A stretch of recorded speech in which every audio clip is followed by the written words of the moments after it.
Vamos a mais um episódio do livro Dom Casmurro. Desta vez vamos começar pelo capítulo 29, que tem como título O Imperador.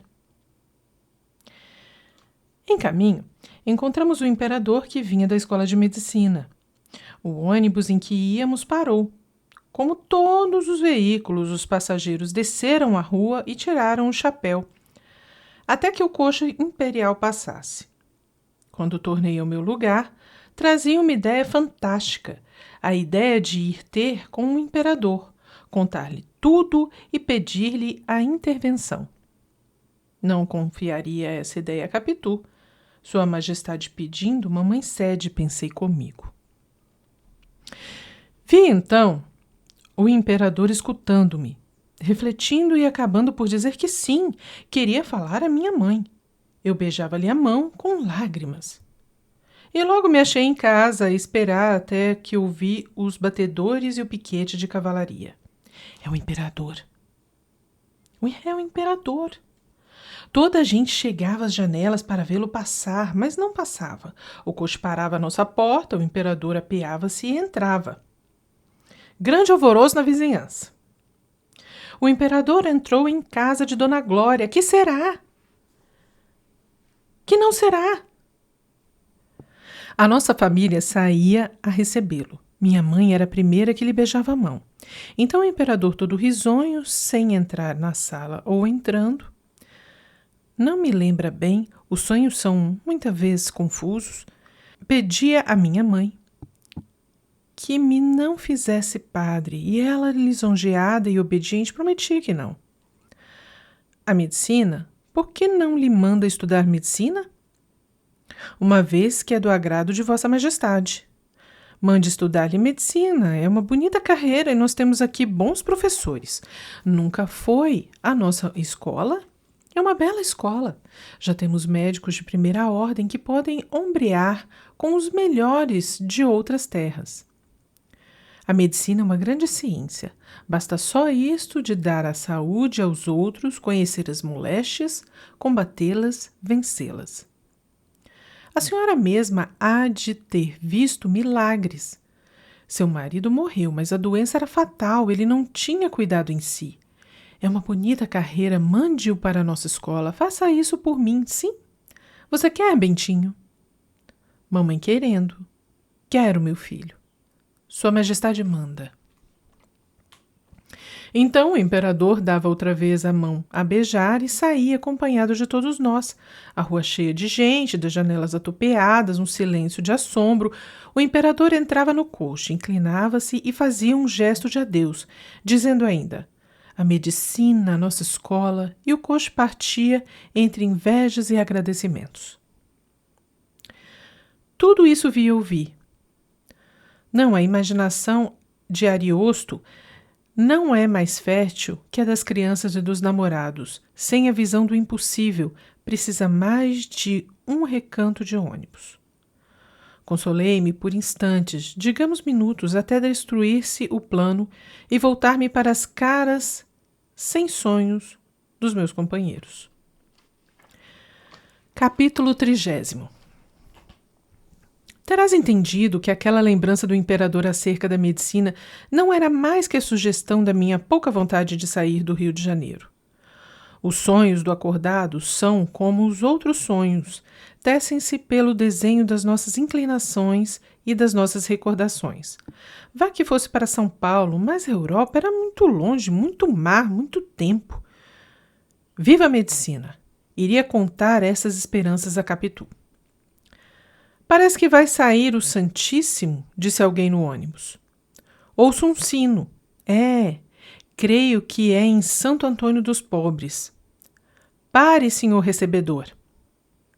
O recebedor das passagens por sua correia que ia ter ao braço do cocheiro. O ônibus parou e o homem desceu. José Dias deu 2 voltas rápidas à cabeça, pegou-me no braço e fez-me descer consigo. Iríamos também acompanhar o Santíssimo. Efetivamente, o sino chamava os fiéis àquele serviço da última hora. Já havia algumas pessoas na sacristia. Era a primeira vez que me achava em momento tão grave. Obedeci a princípio constrangido, mas logo depois satisfeito, menos pela caridade do serviço que por me dar um ofício de homem. Quando o sacristão começou a distribuir as roupas, entrou um sujeito esbaforido, era o meu vizinho Pádua, que também ia acompanhar o Santíssimo. Deu conosco, veio cumprimentar-nos. José Dias fez um gesto de aborrecido, apenas lhe respondeu por uma palavra seca, olhando para o padre que lavava as mãos. Depois, como Pádua falasse ao sacristão, baixinho aproximou-se deles. Eu fiz a mesma coisa. Pádua solicitava do sacristão uma das varas do palio. José Dias pediu uma para si. Só há uma disponível, disse o sacristão. Pois essa, disse José Dias. Mas eu tinha pedido primeiro, aventurou Pádua. Pediu primeiro, mas entrou tarde, retorquiu José Dias. Eu já cá estava. Leve uma tocha. Pádua, apesar do medo que tinha do outro, teimava em querer a vara. Tudo isso em voz baixa e surda. O sacristão achou meio de conciliar a rivalidade, tomando a si obter de um dos outros seguidores do palio que cedesse a vara a Pádua, conhecido na paróquia como José Dias. Assim fez, mas José Dias transformou ainda essa combinação. Não, uma vez que tínhamos uma vara disponível, pedia-a para mim, jovem seminarista, a quem essa distinção cabia mais diretamente. Pádua ficou pálido como as tochas. Era pôr à prova o coração de um pai.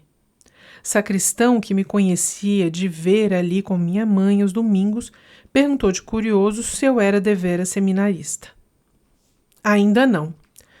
Mas vai sê-lo, respondeu José Dias, piscando o olho esquerdo para mim, que, apesar do aviso, fiquei zangado.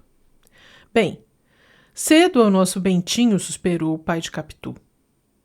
Pela minha parte, quis ceder-lhe a vara.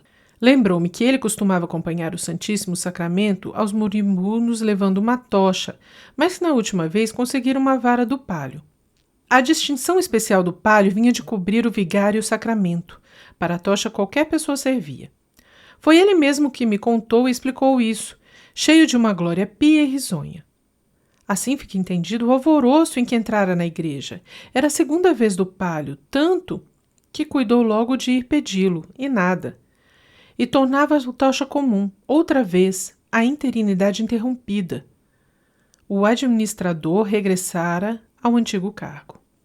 Quis ceder-lhe a vara. O agregado tolheu-me este ato de generosidade e pediu ao sacristão que nos pusesse, ele a mim, com as duas varas na frente, rompendo a marcha do palio.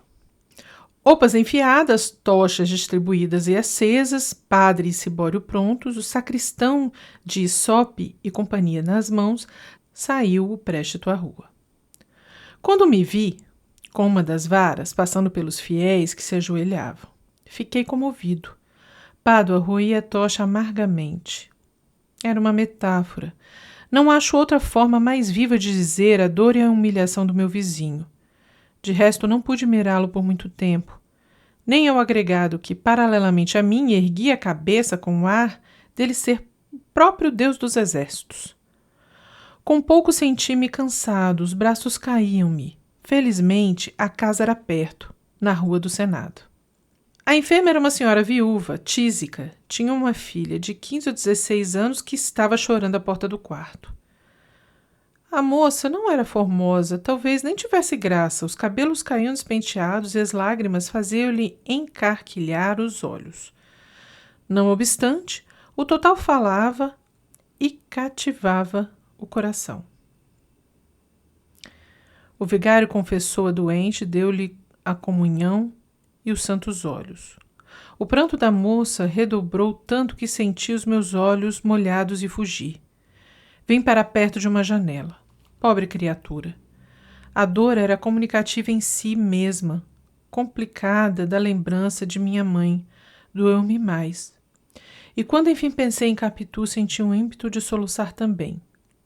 Enfiei pelo corredor e ouvi alguém dizer-me: não chore assim. A imagem de Capitu ia comigo.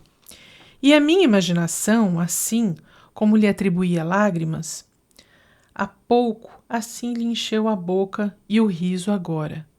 Via escrever no muro, falar-me, andar à volta, com os braços no ar, ouvir distantemente o meu nome, de uma doçura que me embriagou, e a voz era dela. As tochas acesas tão lúgubres. Na ocasião, tinham-me ares de um lustre nupcial. Que era o lustre nupcial? Não sei. Era alguma coisa contrária à morte. Não vejo outra mais de que bodas. Essa nova sensação me dominou tanto que José Dias veio a mim e me disse no ouvido em voz baixa: não ia assim. Fiquei sério depressa. Era um momento de saída. Peguei a minha vara.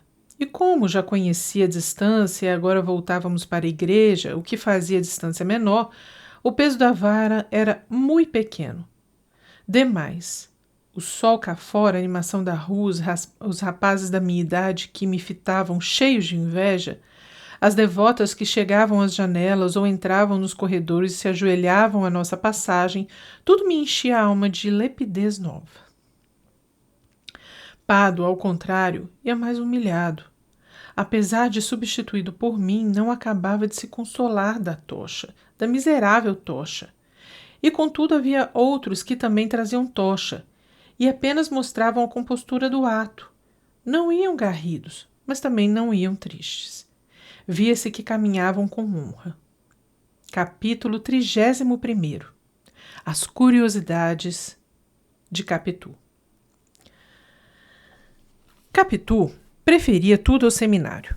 Em vez de ficar abatida com a ameaça da larga separação, se vingasse a ideia da Europa, mostrou-se satisfeita. E quando lhe contei o meu sonho imperial, não, Bentinho, deixemos o imperador sossegado, replicou. Fiquemos por ora com a promessa de José Dias. Quando é que ele disse que falaria à sua mãe? Não marcou dia. Prometeu que ia ver, que falaria logo que pudesse, e que me pegasse com Deus. Capitu quis que lhe repetisse as respostas todas do agregado, as alterações do gesto e até a pirueta, que lhe apenas lhe contara. Pediu o som das palavras. Era minuciosa e atenta, a narração e o diálogo, tudo parecia remoer consigo. Também se pode dizer que conferia, rotulava, pregava na memória e na minha exposição. Essa imagem é porventura melhor que a outra, mas a ótima delas é nenhuma. Capitu era Capitu, isso é, uma criatura muito particular, mais mulher do que eu era homem. Se ainda o não disse, aí fica. Se disse, fica também. Há conceitos que se devem incutir na alma do leitor à força de repetição. Era também mais curiosa. As curiosidades de Capitu dão para um capítulo. Eram de várias espécies, explicáveis e inexplicáveis, assim úteis ou inúteis, umas graves, outras frívolas. Gostava de saber de tudo. No colégio, onde desde os 7 anos aprendera a ler, escrever e contar, francês, doutrina e obras de agulha, não aprendeu, por exemplo, a fazer-se renda. Por isso mesmo quis que prima Justina lhe ensinasse. Se não estudou latim com o padre Cabral, foi porque o padre, depois de lhe propor, gracejando, acabou dizendo que latim não era língua de meninas. Capitu confessou-me um dia que essa razão acendeu nela o desejo de o saber. Em compensação, quis aprender inglês com um velho professor amigo do pai e parceiro deste ao solo, mas não foi adiante. Tio Cosme ensinou-lhe gamão. «Anda apanhar um capotinho, Capitu», dizia-lhe ele. Capitu obedecia e jogava com facilidade, com atenção. Não sei se diga com amor. Um dia fui achá-la desenhando a lápis um retrato. Dava os últimos rasgos. Pediu-me que esperasse para ver se estava parecido. Era de meu pai, copiado da tela que minha mãe tinha na sala e que ainda agora está comigo. Perfeição não era, ao contrário. Os olhos saíram esbugalhados, caberam em pequenos círculos uns sobre os outros. Mas não tendo ela rudimento algum de arte, havendo feito aquilo de memória em poucos minutos, achei que era obra de muito merecimento. Descontai-me a idade e a simpatia. Ainda assim, Estou que aprenderia facilmente pintura. Como aprendeu música mais tarde. Já então namorava o piano da nossa casa, um velho traste inútil, apenas de estimação. Lia os nossos romances, folheava os nossos livros de gravuras, querendo saber das ruínas, das pessoas, das campanhas, o nome, a história, o lugar. José Dias dava-lhe essas notícias com certo orgulho de erudito. A erudição deste não avultava muito mais que a sua homeopatia de cantagalo. Um dia, Capitu quis saber o que eram as figuras na sala de visitas. O agregado disse-lhe, sumariamente, demorando-se um pouco mais em César, com exclamações em latim. César, Júlio César, grande homem, tu coque brute? Capitu não achava bonito o perfil de César, mas as ações citadas por José Dias davam-lhe gestos de admiração. Ficou muito tempo com a cara virada para ele. Um homem que podia tudo, que fazia tudo. Um homem que dava a uma senhora uma pérola do valor de 6 milhões de sestércio. E quanto valia o sestércio? José Dias, não tendo presente o valor do sestércio, respondeu entusiasmado. É o maior homem da história. A pérola de César acendia os olhos de Capitu. Foi nessa ocasião que ela perguntou à minha mãe por que é que já não usava joias no retrato. Referia-se ao que estava na sala, com o de meu pai. Tinha um grande colar, um diadema e brincos. São joias viúvas como eu, Capitu. Quando é que botou estas? Foi pelas festas da coroação. Oh, conte-me das festas da coroação. Sabia já o que os pais lhe haviam dito, mas, naturalmente, tinha para si que eles pouco mais conheceriam do que o que se passou nas ruas. Queria notícia das tribunas da Capela Imperial e dos salões dos bailes. Nascera muito tempo depois daquelas festas célebres. Ouvindo falar várias vezes da maioridade, teimou um dia em saber o que fora esse acontecimento. Disseram-lhe e achou que o imperador fizera muito bem em querer subir ao trono aos 15 anos. Tudo era matérias, curiosidades de Capitu, mobílias antigas, alfaias velhas, costumes, notícias de Itaguaí, a infância e a mocidade de minha mãe. Um dito aqui, uma lembrança dali, um adágio da colá. Capítulo 32. Olhos de ressaca. Tudo era matéria, as curiosidades de Capitu. Caso houve, porém, no qual não sei se aprendeu ou ensinou, ou se fez ambas as coisas como eu. É o que contarei no outro capítulo. Neste direi somente que, passados alguns dias do ajuste do agregado, fui ver minha amiga. Eram 10 horas da manhã. Dona Fortunata, que estava no quintal, nem esperou que eu lhe perguntasse pela filha. Está na sala penteando o cabelo, disse-me. Vá devagarzinho para lhe prestar um susto. Fui devagar, mas o pé ou o espelho traiu-me. Este pode ser que não fosse. Era um espelhinho de pataca. Perdoai a barateza, comparado a um mascate italiano. Moldura tosca, argolinha de latão, pendente na parede e entre as duas janelas. Se não foi ele, foi o pé. Um ou outro, a verdade é que apenas entrei na sala, pente cabelos, toda ela voou pelos ares e só lhe ouvi esta pergunta. Há alguma coisa? Não há nada, respondi. Vim ver você antes que o padre Cabral chegue para a lição. Como passou a noite? Eu bem. José Dias ainda não falou? Parece que não. Mas então quando fala? Disse-me que hoje ou amanhã pretende tocar no assunto. Não vai logo de pancada. Falará assim por alto e por longe, um toque. Depois entrará na matéria. Quer primeiro ver se mamãe tem a resolução feita. Que tem, interrompeu Capitu. Se não fosse preciso alguém para vencer já e de todo, não lhe falaria. Eu já nem sei se José Dias poderá influir tanto. Acho que fará tudo, se sentir que você realmente não quer ser padre. Mas poderá alcançar? Ele é atendido. Se, porém, é um inferno nisto. Você teme com ele, Bentinho? Temo. Hoje mesmo ele há de falar. Você jura? Juro. Deixe ver os olhos, Capitu. Tinha-me lembrado a definição que José Dias dera deles. Olhos de cigana oblíqua e dissimulada. Eu não sabia o que era oblíqua, mas dissimulada sabia. Queria ver se podiam chamar assim. Capitu deixou-se fitar e examinar. Só me perguntava o que era, se nunca os vira. Eu nada achei extraordinário. A cor e a doçura eram as minhas conhecidas. A demora da contemplação, creio que lhe deu outra ideia do meu intento. Imaginou que era um pretexto para mirá-los mais de perto, com os meus olhos longos, constantes, enfiados neles. E a isto atribuo que entrassem a ficar crescidos e sombrios, com tal expressão que... Retórica dos namorados dá-me uma comparação exata e poética para dizer que foram aqueles olhos de Capitu. Não me acode imagem capaz de dizer, sem quebra da dignidade do estilo, o que eles foram e me fizeram. Olhos de ressaca? Vá, de ressaca. É o que me dá a ideia daquela feição nova. Traziam não sei que fluido misterioso e energético, uma força que arrastava para dentro, como a vaga que se retira da praia, nos dias de ressaca.